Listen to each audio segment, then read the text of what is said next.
And in the world we live in, I think most of you women would agree that your man can be soft and gentle, kind, but when his family or his woman is faced with danger, your man needs to be able to turn it on and defend, protect. Trixie. And that's not a put down to women, guys. It's not a put down to women at all. It's not a put down to women at all. It's just fulfilling your role. And a man, to be complete, needs to know that he can fulfill his role. So we're all sitting around having a nice little cup of coffee, a morning chat, and here comes our sweet Pebbles to visit. Sweetie? Oh, it's been one of those days. Do not. We've already had Pablo come in, and now Pebbles is going to walk in and say hi. And our talks are like, what's next? What's next? Morning, folks. Lester here. Lester and Cornholio. Hi, buddy. Cornholio does not like the dogs running around the barn, and he's going to let them know who's in charge. He doesn't mind Pablo. They're friends. He does not want the dogs out here. I'm going to come out this morning and love on the babies for a little while. I haven't fed up yet. It's too early to feed up. It is too early to feed up. But I'll tell you what, I had quite the scare earlier this week. And now I can't seem to help. Come on, Trix. I can't seem to help but just want to spend time. Let me turn my camera around here and show y'all my sweet babies.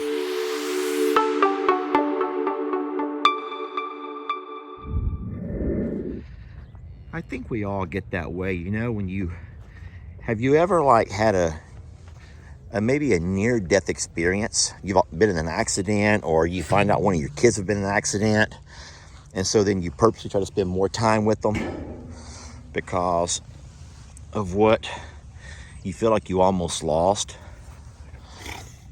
And if you haven't, everybody loves Jolene. Oh, don't you even start barking at my sweet Jolene. Jolene, Jolene, I wanted to love, not see you chase Trixie around. Not see you chase old Trixie. I'll tell you what we've done. Oh my goodness, sweet girl, please let me make my video. I'll tell you what we've done. We made a challenge. I offered a personal challenge to everybody to show us doing more with the animals, not just feeding and not just chasing. Is that the dumbest thing ever? No, I told Jake and Brienne and Jamie and Ellie, I says, you know what? Jamie got a comment on a video once, not too long ago, a couple of days ago, and it said it was really nice to see you guys spending time with your animals without only doing it during a feed up. Because during a feed up, you see the animals in a certain mode that you don't see them when it's not a feed up time. And you can do things with your babies without feed too. And a lot of what we do on a daily basis doesn't involve feeding. Now, the only unfortunate thing is you sometimes can't get as up and close and personal with the babies without having a bucket of feed. Boy, I'll tell you what, Jolene absolutely wants to know what these dogs are doing over here. Fiona wants to protect Daddy. Jolene, don't you ram it, Trixie? You're gonna get me hit by Jolene. Them little horns will hurt. I know them little horns can hurt. Everyone loves Jolene so much. And the night that I saw that image of her being herded down the driveway, someone trying to rustle her. Guys, oh, that scared me. I can't imagine life without Jolene and Waylon. And then,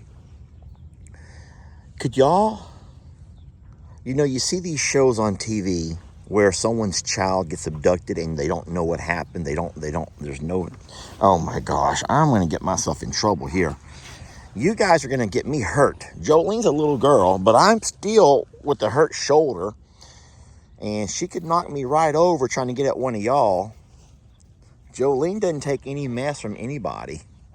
And I love that about her. Fiona's smart. She's going way over there. But you two want to get up close to me like I'm going to protect you from Jolene. And I can't do it. Jolene's a big girl. She's a sweet girl, but she's tough. Now, I always see those movies about kids that get abducted and parents have no sign of where they're at. And that always scares you. You always picture yourself in those situations and what you would go through and how horrible that would be. And if I'd woken up that morning and these two had not been here, I found an open gate and both these calves would have been gone. I just can't imagine what I would have done. I would have probably gotten my truck and drove down every street in that entire neighborhood. And I don't think you guys know how big that neighborhood is. We talk about the neighborhood across the street and all the development all the time, but I don't think you guys have any idea of how big that place actually is.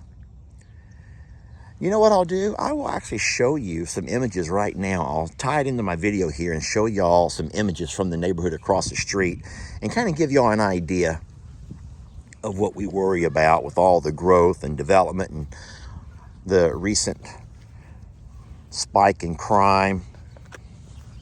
Now, I'm not trying to put blame on people who live in the neighborhood. I'm sure there's great folks who live over there. There are, guys. I'm sure there's great people who live. Hey, I drive a bus over there. I know there's great families. I've made friends with a lot of families who live over there. And so I'm not trying to throw shade on that particular neighborhood. Let me walk out of here and go love on the horses for a little bit. Well, let's just stop and say hi to Pablo first. And notice we're doing all this loving with no feed. Come here, buddy. Do you want to love on Daddy? You want to bite on Daddy? You gonna love or bite? What are you gonna do? Love or bite? Oh, he'll love today. He'll love today. All right, Jolene, it's too early to eat. I did not bring you food, Jolene. So you guys know that we don't like doing a feed up early in the morning. Hey, this is a good trivia question. How many of y'all know why we don't do a big feed up in the morning? How many of you guys know from watching our videos, why is it that we do not do a big feed up in the morning? Take some time before you finish the video and try to answer that one. I know I've talked about it. I believe that Jamie's talked about it. I think Jake's talked about it. But why is it that we do not do a big feed up in the morning? And I'll come back and give you that answer a little bit later.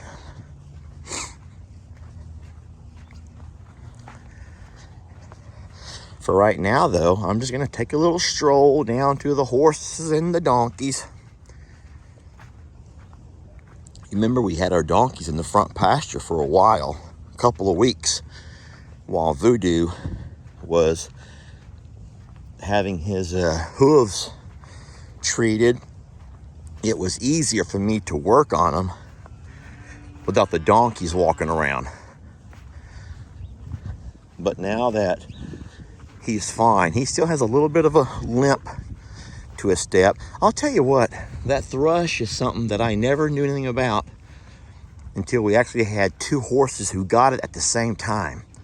How scary is that? Both Dixie and Voodoo. Hi, Buckies. Both of them got it at the same time. Doesn't he look pretty? How does he do this? Listen, that looks like someone literally that looks like a braid that a woman might do to her hair. How does he do this? And if Brienne did that to be funny or cute and then did not take it out, that's not funny at all to me. We already have the most horrendous knots in his tail Look at that. Guys, listen to me. Don't sit there and think he's a neglected and deprived and a poor horse needs to be rescued. We cannot get that out. We cannot get that out. That is the saddest thing to me, to see this big old clunky knot in his tail. But all I can think of is cutting his tail short, because we've brushed and combed and done all we could down to this point right over here. And this here is just become such a matted up mess that you cannot fix it. And if you know a way to fix it, don't say, Lester, buy some horse shampoo. We have all that stuff. We've brought him in the stall and we've played with it and we've worked with it. And Jamie has refused to video it because she's so embarrassed that y'all are going to want to disown us because we can't get this out of his tail. But guys, it's been there for as long as I've had him. And no one's ever told me anything yet, so I should have probably not even brought it to your attention. Well, my God, look who just ninja'd up behind me. Look who just ninja'd themselves up right behind me, and I didn't even know y'all were here. They walked up here so quietly. I didn't even know y'all were here, and I'm sorry I didn't see you. I did not see you. You can't love Dan because they're going to get mad. Everyone, they don't mind if you love them, but no one lets you love Dan. Look at Ivy. No one lets you love Dan because they all get jealous and mad. Now these two start biting each other just for fun. Look, did y'all see that? That was just for fun. It's just love. They just love each other and they just hit each other for fun. Hit and kick and bite, and that's all they do, back and forth. All right, so we got some love on some donkeys and horses. Voodoo's doing a whole lot better, friends. Whole lot better. So in case you're worried about his feet, Courtney has come out and he's fine. Dixie's still struggling through hers. I don't know why she can't seem to kick it, but she's absolutely still struggling with that thrush. So Jake's project has come to a complete halt because of his hand situation. We're going to address that at some point. I don't know how much Jake and I can do together, but I would help him, except I'm also injured, friends. I've not completely healed yet. Once he sees I have no food, I should be pretty safe. He's sitting here checking out his friends across the way. Oh, Annabelle, you sound like a little man. She sounds like a little man. She has a little man's voice. So this over here will be Jake's eventual pasture. You can see over there the work that he's done right over there. And so this over here will be his pasture one day. He'll have his barn right up through here. And at that point, his pasture will go all the way down. Well, all of that you're seeing all through there will be all of Jake's, which means that will be where Moo will live. We don't want to make that move official until Jake is all the way ready. That means a lot of fencing. Hi, buddy. I'm not going to love on him. We'll talk about that in a little bit. Let me see if I can get some love on Annabelle. Now, she may not love me because there's dogs everywhere. Annabelle's one that will give you a lot of love when you have food in your hand. She doesn't always give you love if you don't have food. So once she finds out that I'm foodless, she may walk away. Yep. Now that she knows that I'm foodless, she's going to walk away. Foodless. That's a word, y'all. Foodless. Now that she knows that I'm foodless, without food, she'll walk away. And I get no love. Fiona! Come on, baby. Moo's like, you come over here with no snacks. Shame, shame, Daddy. Shame, shame. And then Rip. I'm not even going to try to love on Rip because I don't think that you should love on bulls. And we all have our opinions, and you're entitled to yours. I'm entitled to mine. But what's happening right here, I want to show you. You all saw where Rip was at when I walked up, right? Now, Rip is standing here on what he considers his property. These are his cows. This is his land. And you saw what he's doing right here, right? You saw Rip was having a stare down with Moses. Moses is across the DMZ here, and Moses is standing there amongst all of his cows. And so bulls do like to show and project their ownership. And so, guys, we live in a society, even Moo will sometimes get into the whole pretending to be a bull type thing. So what I do not want to do is walk over here and start loving on Rip and trying to let Moses see that there's a soft side of him. You don't want your bulls to have a soft side. Not if they're a herd and a lead bull. You do not want them to have a soft side. So for a lot of people who think Billy's so great and Moses is so great and it's so sweet how Pawpaw can love on his bulls, that's fine. That's fine and dandy. But if you think about it, because his bulls always have a soft side, that doesn't, oh man, how do I say this the right way? I probably shouldn't say a word about this, but my dad's bulls always get their butts kicked by other people's bulls.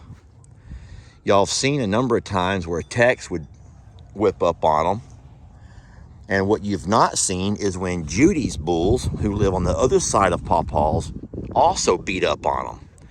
And so it's real sweet to love on Billy and to love on Moses, but it's not so sweet watching them get their heinies kicked. You know, because they I'm just going to move on from that. So what's going on right now, Rip wants me to leave. Rip does not want me to stand here at this spot where he was trying to show domination in his own way over Moses, letting Moses know this is his spot. Stay away, stay out. These are, you know, Annabelle's his girl. Moo is his friend. And Moses is doing the same thing. It's just kind of a non-verbal thing that bulls do back and forth. I have another question for you. How many of y'all know why we have two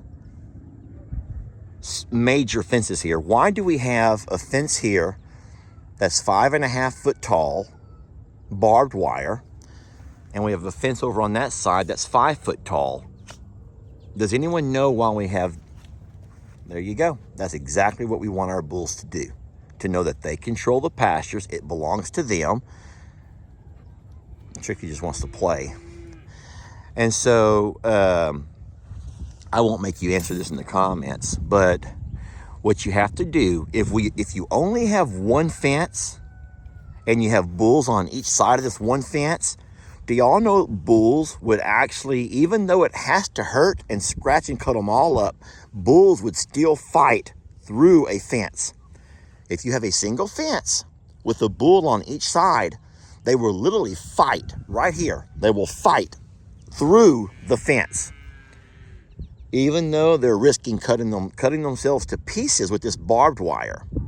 So what we have to do, and what I've done here, back when we had Tex and we had so many issues with Billy, is I came by and I built the fence on my dad's side. We built that fence, me and Jake, and we came by and we came over and built another fence on this side, and we left this nice wide, what we call the DMZ. So now the bulls can walk up to their respective fences, but they can't actually ever fight through them. And so that's something that we had to do that we thought would be best for them. It sucks that we have all of this wasted space here, an entire 10-foot section of just no man's land. Well, a DMZ, as we joke, but it does give a nice buffer so that our bulls don't end up fighting through the fence. So, all right, well, listen, I think I've kept y'all long enough, and I'll kind of walk down and show you where Jake's pasture is going to end at. So you see Jake's fence over there. It's going to come all the way to about, well, here's his corner post over here. Let me kind of get a little bit closer.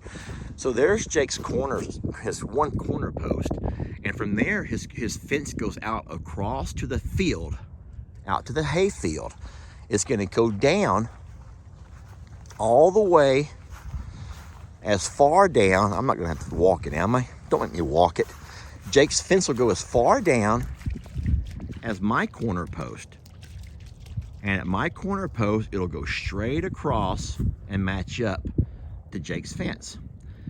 And so Jake will have a really nice sized pasture, complete with a pond. This over here will be the pasture where Waylon and Jolene will live, along with our donkeys and horses. And so what I like about that is, at least on my side, Rip, who will live over there, Waylon, who will live over here, will never have a chance to fight at each other. Now, Jake will have to somehow find a way to make it to where Moses and Rip don't fight on the other side. But that will be up to Jake to decide that and to figure all that out however he wants to do it. That's not my doings. That would be on Jake. Jake's hand won't be hurt forever, and Jake will be back to building fence in no time. But for right now, that's what your bulls do. They kind of stand and they stare at each other all day long, talking their mess. And we don't want to interfere with that. We want our bulls to be bulls. You know, I'll say this and then I'll let you go. It's been a long video already. But I think that every woman, now listen ladies, I'm a man and I could be very wrong about this, but I'm going to say that I think that most every woman wants a man that is willing to lead, you know, her and the family, willing to fight for her and his family. Careful there, Trixie. Looks like Ivy's up to no good.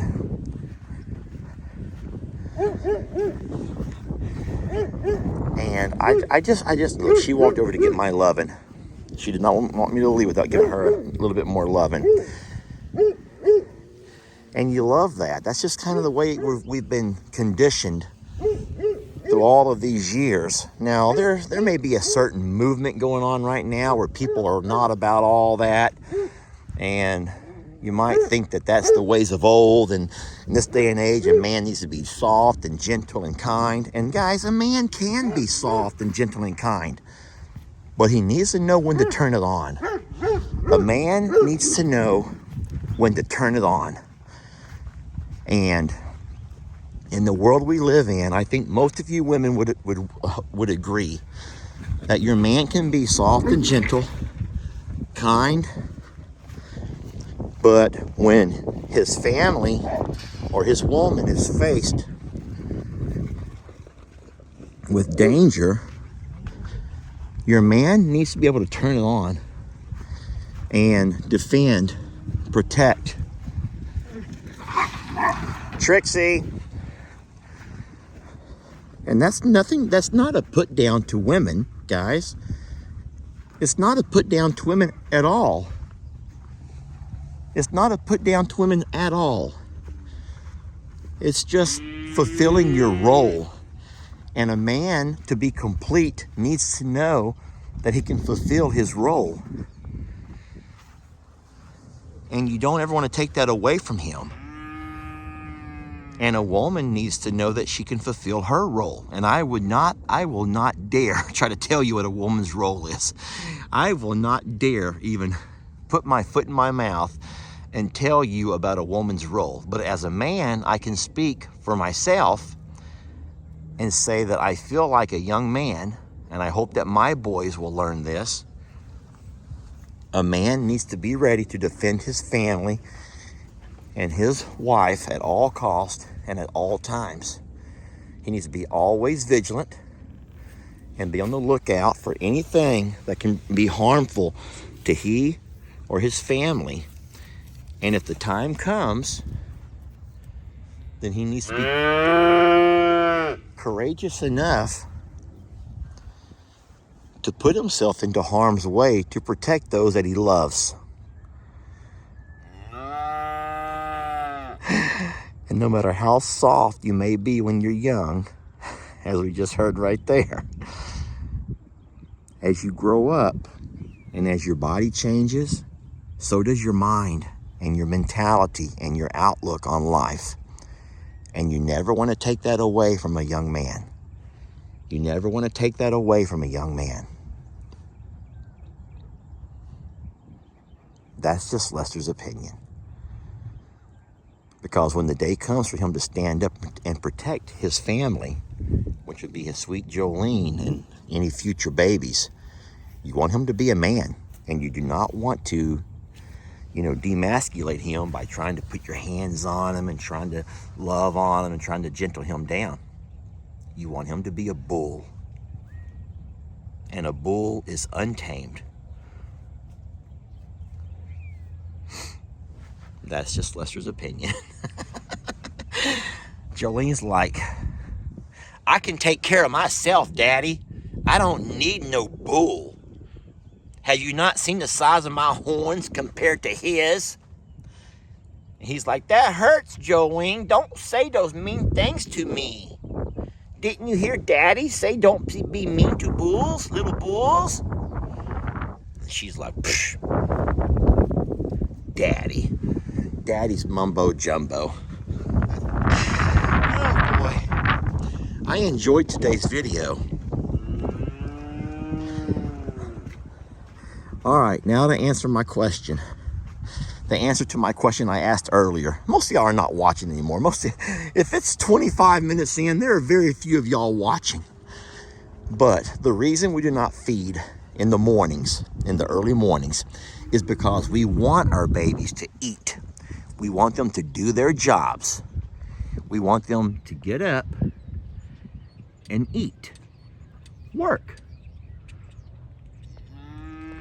And if we were to come out and feed them early in the morning, then they would end up laying around. And if your animals simply lay around all day, well, you're not doing any favors for them, and you're sure not doing any favors for yourself. All right, friends. We're gonna get on out of here. Y'all say goodbye to Pablo. Pablo, can you say bye to everybody? All right, that's goodbye.